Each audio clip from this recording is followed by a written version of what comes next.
شروع اللہ کے نام سے جو رحمان و رحیم ہے۔ تعریف اللہ کے لیے ہے جس نے اپنے بندے پر یہ کتاب نازل کی اور اس میں کوئی ٹیڑھ نہ رکھی، ٹھیک ٹھیک سیدھی بات کہنے والی کتاب، تاکہ وہ لوگوں کو خدا کے سخت عذاب سے خبردار کر دے اور ایمان لا کر نیک عمل کرنے والوں کو خوشخبری دے دے کہ ان کے لیے اچھا اجر ہے جس میں وہ ہمیشہ رہیں گے، اور ان لوگوں کو ڈرا دے جو کہتے ہیں کہ اللہ نے کسی کو بیٹا بنایا ہے۔ اس بات کا نہ انہیں کوئی علم ہے اور نہ ان کے باپ دادا کو تھا۔ بڑی بات ہے جو ان کے منہ سے نکلتی ہے، وہ محض جھوٹ بکتے ہیں۔ اچھا تو اے محمد، شاید تم ان کے پیچھے غم کے مارے اپنی جان کھو دینے والے ہو اگر یہ اس تعلیم پر ایمان نہ لائے۔ واقعہ یہ ہے کہ یہ جو کچھ سر و سامان بھی زمین پر ہے، اس کو ہم نے زمین کی زینت بنایا ہے تاکہ ان لوگوں کو آزمائیں ان میں کون بہتر عمل کرنے والا ہے۔ آخر کار اس سب کو ہم ایک چٹیل میدان بنا دینے والے ہیں۔ کیا تم سمجھتے ہو کہ غار اور کتبے والے ہماری کوئی بڑی عجیب نشانیوں میں سے تھے؟ جب وہ چند نوجوان غار میں پناہ گزین ہوئے اور انہوں نے کہا کہ اے پروردگار، ہم کو اپنی رحمت خاص سے نواز اور ہمارا معاملہ درست کر دے، تو ہم نے انہیں اسی غار میں تھپک کر سالہ سال کے لیے گہری نیند سلا دیا۔ پھر ہم نے انہیں اٹھایا تاکہ دیکھیں ان کے دو گروہوں میں سے کون اپنی مدت قیام کا ٹھیک شمار کرتا ہے۔ ہم ان کا اصل قصہ تمہیں سناتے ہیں۔ وہ چند نوجوان تھے جو اپنے رب پر ایمان لے آئے تھے اور ہم نے ان کو ہدایت میں ترقی بخشی تھی۔ ہم نے ان کے دل اس وقت مضبوط کر دیے جب وہ اٹھے اور انہوں نے اعلان کر دیا کہ ہمارا رب تو بس وہی ہے جو آسمانوں اور زمین کا رب ہے، ہم اسے چھوڑ کر کسی دوسرے معبود کو نہ پکاریں گے، اگر ہم ایسا کریں تو بالکل بے جا بات کریں گے۔ پھر انہوں نے آپس میں ایک دوسرے سے کہا، یہ ہماری قوم تو رب کائنات کو چھوڑ کر دوسرے خدا بنا بیٹھی ہے، یہ لوگ ان کے معبود ہونے پر کوئی واضح دلیل کیوں نہیں لاتے؟ آخر اس شخص سے بڑا ظالم اور کون ہو سکتا ہے جو اللہ پر جھوٹ باندھے؟ اب جب کہ تم ان سے اور ان کے معبودان غیر اللہ سے بے تعلق ہو چکے ہو تو چلو اب فلاں غار میں چل کر پناہ لو، تمہارا رب تم پر اپنی رحمت کا دامن وسیع کرے گا اور تمہارے کام کے لیے سر و سامان مہیا کر دے گا۔ تم انہیں غار میں دیکھتے تو تمہیں یوں نظر آتا کہ سورج جب نکلتا ہے تو ان کے غار کو چھوڑ کر دائیں جانب چڑھ جاتا ہے، اور جب غروب ہوتا ہے تو ان سے بچ کر بائیں جانب اتر جاتا ہے، اور وہ ہیں کہ غار کے اندر ایک وسیع جگہ میں پڑے ہیں۔ یہ اللہ کی نشانیوں میں سے ایک ہے، جس کو اللہ ہدایت دے وہی ہدایت پانے والا ہے، اور جسے اللہ بھٹکا دے اس کے لیے تم کوئی ولی مرشد نہیں پا سکتے۔ تم انہیں دیکھ کر یہ سمجھتے کہ وہ جاگ رہے ہیں، حالانکہ وہ سو رہے تھے۔ ہم انہیں دائیں بائیں کروٹ دلواتے رہتے تھے، اور ان کا کتا غار کے کنارے پر ہاتھ پھیلائے بیٹھا تھا۔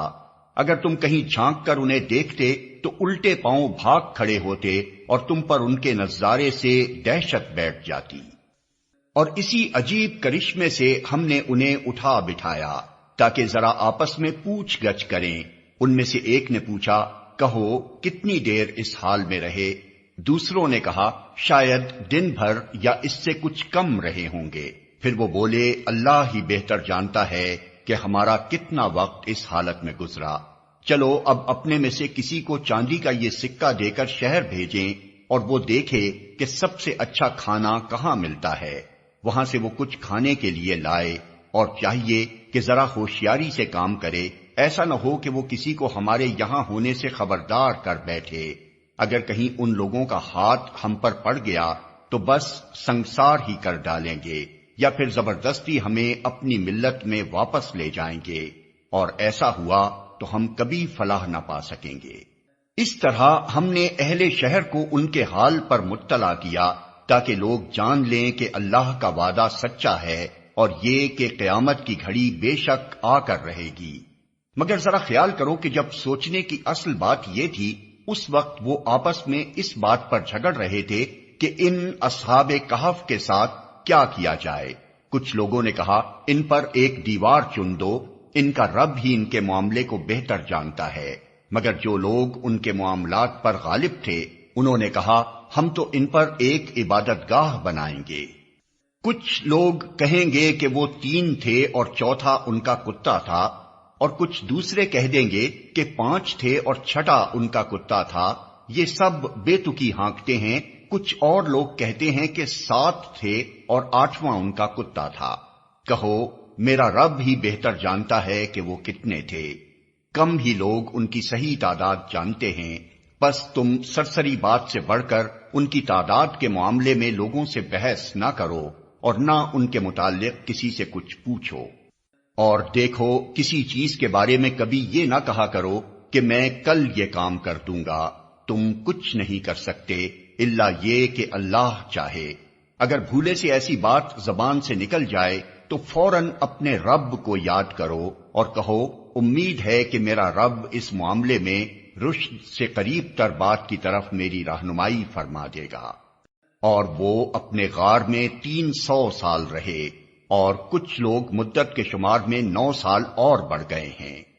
تم کہو اللہ ان کے قیام کی مدت زیادہ جانتا ہے۔ آسمانوں اور زمین کے سب پوشیدہ احوال اسی کو معلوم ہیں۔ کیا خوب ہے وہ دیکھنے والا اور سننے والا۔ زمین و آسمان کی مخلوقات کا کوئی خبرگیر اس کے سوا نہیں، اور وہ اپنی حکومت میں کسی کو شریک نہیں کرتا۔ اے نبی، تمہارے رب کی کتاب میں سے جو کچھ تم پر وحی کیا گیا ہے اسے جوں کا توں سنا دو، کوئی اس کے فرمودات کو بدل دینے کا مجاز نہیں ہے، اور اگر تم کسی کی خاطر اس میں رد و بدل کرو گے تو اس سے بچ کر بھاگنے کے لیے کوئی جائے پناہ نہ پاؤ گے۔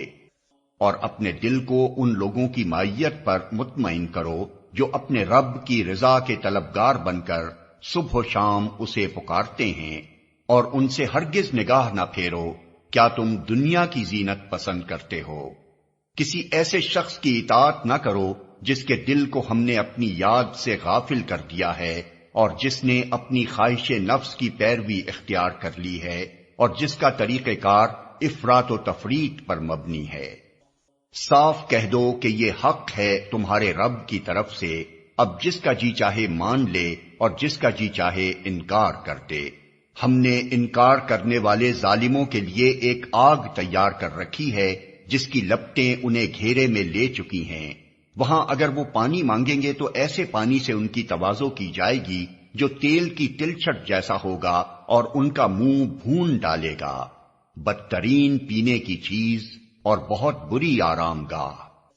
رہے وہ لوگ جو مان لیں اور نیک عمل کریں تو یقیناً ہم نیکوکار لوگوں کا اجر ضائع نہیں کیا کرتے۔ ان کے لیے سدا بہار جنتیں ہیں جن کے نیچے نہریں بہ رہی ہوں گی، وہاں وہ سونے کے کنگنوں سے آراستہ کیے جائیں گے، باریک ریشم اور اطلس و دیبا کے سبز کپڑے پہنیں گے اور اونچی مسندوں پر تکیے لگا کر بیٹھیں گے۔ بہترین اجر اور اعلیٰ درجے کی جائے قیام۔ اے محمد، ان کے سامنے ایک مثال پیش کرو۔ 2 شخص تھے، ان میں سے ایک کو ہم نے انگور کے 2 باغ دیے اور ان کے گرد کھجور کے درختوں کی باڑ لگائی اور ان کے درمیان کاشت کی زمین رکھی۔ دونوں باغ خوب پھلے پھولے اور بارآور ہونے میں انہوں نے ذرا سی کسر بھی نہ چھوڑی۔ ان باغوں کے اندر ہم نے ایک نہر جاری کر دی اور اسے خوب نفع حاصل ہوا۔ یہ کچھ پا کر ایک دن وہ اپنے ہمسائے سے بات کرتے ہوئے بولا، میں تجھ سے زیادہ مالدار ہوں اور تجھ سے زیادہ طاقتور نفری رکھتا ہوں۔ پھر وہ اپنی جنت میں داخل ہوا اور اپنے نفس کے حق میں ظالم بن کر کہنے لگا، میں نہیں سمجھتا کہ یہ دولت کبھی فنا ہو جائے گی اور مجھے توقع نہیں کہ قیامت کی گھڑی کبھی آئے گی۔ تاہم اگر کبھی مجھے اپنے رب کے حضور پلٹایا بھی گیا تو ضرور اس سے بھی زیادہ شاندار جگہ پاؤں گا۔ اس کے ہمسائے نے گفتگو کرتے ہوئے اس سے کہا، کیا تو کفر کرتا ہے اس ذات سے جس نے تجھے مٹی سے اور پھر نطفے سے پیدا کیا اور تجھے ایک پورا آدمی بنا کھڑا کیا؟ رہا میں تو میرا رب وہی اللہ ہے اور میں اس کے ساتھ کسی کو شریک نہیں کرتا۔ اور جب تو اپنی جنت میں داخل ہو رہا تھا تو اس وقت تیری زبان سے یہ کیوں نہ نکلا کہ ماشاء اللہ لا قوت الا باللہ؟ اگر تو مجھے مال اور اولاد میں اپنے سے کمتر پا رہا ہے تو بعید نہیں کہ میرا رب مجھے تیری جنت سے بہتر عطا فرما دے اور تیری جنت پر آسمان سے کوئی آفت بھیج دے جس سے وہ صاف میدان بن کر رہ جائے یا اس کا پانی زمین میں اتر جائے اور پھر تو اسے کسی طرح نہ نکال سکے۔ آخر کار ہوا یہ کہ اس کا سارا ثمرہ مارا گیا اور وہ اپنے انگوروں کے باغ کو ٹٹیوں پر الٹا دیکھ کر اپنی لگائی ہوئی لاگت پر ہاتھ ملتا رہ گیا اور کہنے لگا کاش میں نے اپنے رب کے ساتھ کسی کو شریک نہ ٹھہرایا ہوتا۔ نہ ہوا اللہ کو چھوڑ کر اس کے پاس کوئی جتھا کہ اس کی مدد کرتا اور نہ کر سکا وہ آپ ہی اس آفت کا مقابلہ۔ اس وقت معلوم ہوا کہ کارسازی کا اختیار خدائے برحق ہی کے لیے ہے، انعام وہی بہتر ہے جو وہ بخشے اور انجام وہی بخیر ہے جو وہ دکھائے۔ اور اے نبی انہیں حیات دنیا کی حقیقت اس مثال سے سمجھاؤ کہ آج ہم نے آسمان سے پانی برسا دیا تو زمین کی پود خوب گھنی ہو گئی اور کل وہی نباتات بھس بن کر رہ گئی جسے ہوائیں اڑائے لیے پھرتی ہیں۔ اللہ ہر چیز پر قدرت رکھتا ہے۔ یہ مال اور یہ اولاد محض دنیاوی زندگی کی ایک ہنگامی آرائش ہے، اصل میں تو باقی رہ جانے والی نیکیاں ہی تیرے رب کے نزدیک نتیجے کے لحاظ سے بہتر ہیں اور انہی سے اچھی امیدیں وابستہ کی جا سکتی ہیں۔ فکر اس دن کی ہونی چاہیے جبکہ ہم پہاڑوں کو چلائیں گے اور تم زمین کو بالکل برہنہ پاؤ گے اور ہم تمام انسانوں کو اس طرح گھیر کر جمع کریں گے کہ اگلوں پچھلوں میں سے ایک بھی نہ چھوٹے گا اور سب کے سب تمہارے رب کے حضور صف در صف پیش کیے جائیں گے۔ لو دیکھ لو آ گئے نا تم ہمارے پاس، اسی طرح جیسا ہم نے تم کو پہلی بار پیدا کیا تھا۔ تم نے تو یہ سمجھا تھا کہ ہم نے تمہارے لیے کوئی وعدے کا وقت مقرر ہی نہیں کیا ہے، اور نامہ اعمال سامنے رکھ دیا جائے گا۔ اس وقت تم دیکھو گے کہ مجرم لوگ اپنی کتاب زندگی کے اندراجات سے ڈر رہے ہوں گے اور کہہ رہے ہوں گے کہ ہائے ہماری کمبختی، یہ کیسی کتاب ہے کہ ہماری کوئی چھوٹی بڑی حرکت ایسی نہیں رہی جو اس میں درج نہ ہو گئی ہو۔ جو کچھ انہوں نے کیا تھا وہ سب اپنے سامنے حاضر پائیں گے اور تیرا رب کسی پر ذرا ظلم نہ کرے گا۔ یاد کرو جب ہم نے فرشتوں سے کہا کہ آدم کو سجدہ کرو تو انہوں نے سجدہ کیا مگر ابلیس نے نہ کیا، وہ جنوں میں سے تھا، اس لیے اپنے رب کے حکم کی اطاعت سے نکل گیا۔ اب کیا تم مجھے چھوڑ کر اس کو اور اس کی ذریت کو اپنا سرپرست بناتے ہو، حالانکہ وہ تمہارے دشمن ہیں؟ بڑا ہی برا بدل ہے جسے ظالم لوگ اختیار کر رہے ہیں۔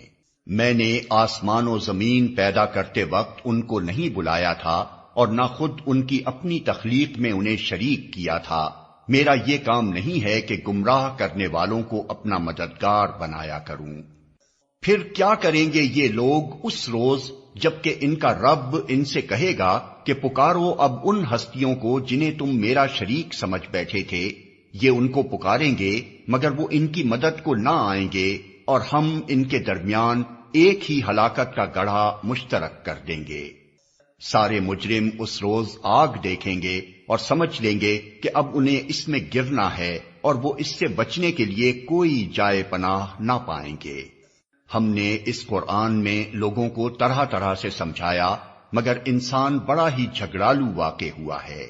ان کے سامنے جب ہدایت آئی تو اسے ماننے اور اپنے رب کے حضور معافی چاہنے سے آخر ان کو کس چیز نے روک دیا؟ اس کے سوا اور کچھ نہیں کہ وہ منتظر ہیں کہ ان کے ساتھ بھی وہی کچھ ہو جو پچھلی قوموں کے ساتھ ہو چکا ہے، یا یہ کہ وہ عذاب کو سامنے آتے دیکھ لیں۔ رسولوں کو ہم اس کام کے سوا اور کسی غرض کے لیے نہیں بھیجتے کہ وہ بشارت اور تنبیہ کی خدمت انجام دے دیں، مگر کافروں کا حال یہ ہے کہ وہ باطل کے ہتھیار لے کر حق کو نیچا دکھانے کی کوشش کرتے ہیں اور ان تنبیہات کو جو انہیں کی گئیں مذاق بنا لیا ہے۔ اور اس شخص سے بڑھ کر ظالم اور کون ہے جسے اس کے رب کی آیات سنا کر نصیحت کی جائے اور وہ ان سے منہ پھیرے اور اس برے انجام کو بھول جائے جس کا سر و سامان اس نے اپنے لیے خود اپنے ہاتھوں کیا ہے۔ جن لوگوں نے یہ روش اختیار کی ہے ان کے دلوں پر ہم نے غلاف چڑھا دیے ہیں جو انہیں قرآن کی بات نہیں سمجھنے دیتے، اور ان کے کانوں میں ہم نے گرانی پیدا کر دی ہے۔ تم انہیں ہدایت کی طرف کتنا ہی بلاؤ، وہ اس حالت میں کبھی ہدایت نہ پائیں گے۔ تیرا رب بڑا درگزر کرنے والا اور رحیم ہے۔ وہ ان کے کرتوتوں پر انہیں پکڑنا چاہتا تو جلدی ہی عذاب بھیج دیتا، مگر ان کے لیے وعدے کا ایک وقت مقرر ہے، اور اس سے بچ کر بھاگ نکلنے کی یہ کوئی راہ نہ پائیں گے۔ یہ عذاب رسیدہ بستیاں تمہارے سامنے موجود ہیں، انہوں نے جب ظلم کیا تو ہم نے انہیں ہلاک کر دیا، اور ان میں سے ہر ایک کی ہلاکت کے لیے ہم نے وقت مقرر کر رکھا تھا۔ ذرا ان کو وہ قصہ سناؤ جو موسیٰ کو پیش آیا تھا، جبکہ موسیٰ نے اپنے خادم سے کہا تھا کہ میں اپنا سفر ختم نہ کروں گا جب تک کہ دونوں دریاؤں کے سنگم پر نہ پہنچ جاؤں، ورنہ میں ایک زمانہ دراز تک چلتا ہی رہوں گا۔ پس جب وہ ان کے سنگم پر پہنچے تو اپنی مچھلی سے غافل ہو گئے، اور وہ نکل کر اس طرح دریا میں چلی گئی جیسے کوئی سرنگ لگی ہے۔ آگے جا کر موسیٰ نے اپنے خادم سے کہا، لاؤ ہمارا ناشتہ، آج کے سفر میں تو ہم بری طرح تھک گئے ہیں۔ خادم نے کہا، آپ نے دیکھا یہ کیا ہوا؟ جب ہم اس چٹان کے پاس ٹھہرے ہوئے تھے اس وقت مجھے مچھلی کا خیال نہ رہا، اور شیطان نے مجھ کو ایسا غافل کر دیا کہ میں اس کا ذکر آپ سے کرنا بھول گیا۔ مچھلی تو عجیب طریقے سے نکل کر دریا میں چلی گئی۔ موسیٰ نے کہا، اسی کی تو ہمیں تلاش تھی۔ چنانچہ وہ دونوں اپنے نقش قدم پر پھر واپس ہوئے، اور وہاں انہوں نے ہمارے بندوں میں سے ایک بندے کو پایا جسے ہم نے اپنی رحمت سے نوازا تھا اور اپنی طرف سے ایک خاص علم عطا کیا تھا۔ موسیٰ نے اس سے کہا، کیا میں آپ کے ساتھ رہ سکتا ہوں تاکہ آپ مجھے بھی اس دانش کی تعلیم دیں جو آپ کو سکھائی گئی ہے؟ اس نے جواب دیا، آپ میرے ساتھ صبر نہیں کر سکتے، اور جس چیز کی آپ کو خبر نہ ہو آخر آپ اس پر صبر کر بھی کیسے سکتے ہیں؟ موسیٰ نے کہا، انشاءاللہ آپ مجھے صابر پائیں گے، اور میں کسی معاملے میں آپ کی نافرمانی نہ کروں گا۔ اس نے کہا، اچھا اگر آپ میرے ساتھ چلتے ہیں تو مجھ سے کوئی بات نہ پوچھیں جب تک کہ میں خود اس کا آپ سے ذکر نہ کروں۔ اب وہ دونوں روانہ ہوئے، یہاں تک کہ جب وہ ایک کشتی میں سوار ہو گئے تو اس شخص نے کشتی میں شگاف ڈال دیا۔ موسیٰ نے کہا، آپ نے اس میں شگاف ڈال دیا تاکہ سب کشتی والوں کو ڈبو دیں، یہ تو آپ نے ایک سخت حرکت کر ڈالی۔ اس نے کہا، میں نے تم سے کہا نہ تھا کہ تم میرے ساتھ صبر نہیں کر سکتے؟ موسیٰ نے کہا، بھول چوک پر مجھے نہ پکڑیے، میرے معاملے میں آپ ذرا سختی سے کام نہ لیں۔ پھر وہ دونوں چلے یہاں تک کہ ان کو ایک لڑکا ملا اور اس شخص نے اسے قتل کر دیا۔ موسیٰ نے کہا، آپ نے ایک بے گناہ کی جان لے لی، حالانکہ اس نے کسی کا خون نہ کیا تھا، یہ کام تو آپ نے بہت ہی برا کیا۔ اس نے کہا، میں نے تم سے کہا نہ تھا کہ تم میرے ساتھ صبر نہیں کر سکتے؟ موسیٰ نے کہا، اس کے بعد اگر میں آپ سے کچھ پوچھوں تو آپ مجھے ساتھ نہ رکھیں، لیجئے اب تو میری طرف سے آپ کو عذر مل گیا۔ پھر وہ آگے چلے یہاں تک کہ ایک بستی میں پہنچے اور وہاں کے لوگوں سے کھانا مانگا، مگر انہوں نے ان دونوں کی ضیافت سے انکار کر دیا۔ وہاں انہوں نے ایک دیوار دیکھی جو گرا چاہتی تھی، اس شخص نے اس دیوار کو پھر قائم کر دیا۔ موسیٰ نے کہا، اگر آپ چاہتے تو اس کام کی اجرت لے سکتے تھے۔ اس نے کہا، بس میرا تمہارا ساتھ ختم ہوا، اب میں تمہیں ان باتوں کی حقیقت بتاتا ہوں جن پر تم صبر نہ کر سکے۔ اس کشتی کا معاملہ یہ ہے کہ وہ چند غریب آدمیوں کی تھی جو دریا میں محنت مزدوری کرتے تھے۔ میں نے چاہا کہ اسے عیب دار کر دوں، کیونکہ آگے ایک ایسے بادشاہ کا علاقہ تھا جو ہر کشتی کو زبردستی چھین لیتا تھا۔ رہا وہ لڑکا تو اس کے والدین مومن تھے، ہمیں اندیشہ ہوا کہ یہ لڑکا اپنی سرکشی اور کفر سے ان کو تنگ کرے گا، اس لیے ہم نے چاہا کہ ان کا رب اس کے بدلے ان کو ایسی اولاد دے جو اخلاق میں بھی اس سے بہتر ہو اور جس سے صلہ رحمی بھی زیادہ متوقع ہو۔ اور اس دیوار کا معاملہ یہ ہے کہ یہ دو یتیم لڑکوں کی ہے جو اس شہر میں رہتے ہیں، اس دیوار کے نیچے ان بچوں کے لیے ایک خزانہ مدفون ہے اور ان کا باپ ایک نیک آدمی تھا، اس لیے تمہارے رب نے چاہا کہ یہ دونوں بچے بالغ ہوں اور اپنا خزانہ نکال لیں۔